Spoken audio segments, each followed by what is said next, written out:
నిన్న మొన్నటి వరకు జగన్మోహన్ రెడ్డి గారికి స్నేహితుడే ప్రశాంత్ కిషోర్. ఇప్పుడు ఆయనే చంద్రబాబు గారికి ఒక అస్త్రంగా మారారా? ఆయన చెప్పినట్టే ప్రశాంత్ కిషోర్ వింటున్నారా? వైసీపీ సోషల్ మీడియాలో అయితే ఇదే తీవ్ర దుమారం రేగుతోంది. ఎప్పుడైతే ఆయన వైసీపీ గెలిచే అవకాశం లేదని చెప్పారో ఆ వైసీపీ సోషల్ మీడియా నాయకులందరికీ కూడా, జగన్మోహన్ రెడ్డి గారి అభిమానులందరికీ కూడా చిర్రెత్తుకొచ్చింది.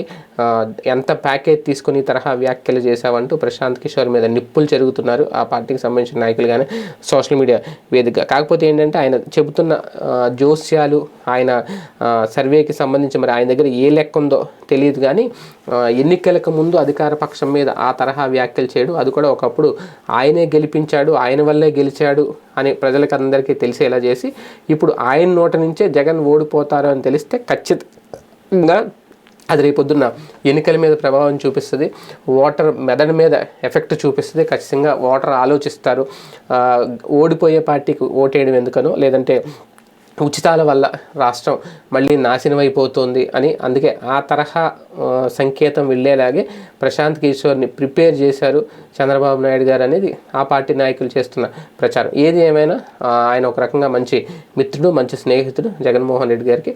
ఆయనే ఈ మాట అనడం అదే ఇప్పుడు తెలుగుదేశం పార్టీకి, చంద్రబాబు గారికి ఒక అస్త్రంగా మారింది ఎన్నికలకు ముందు.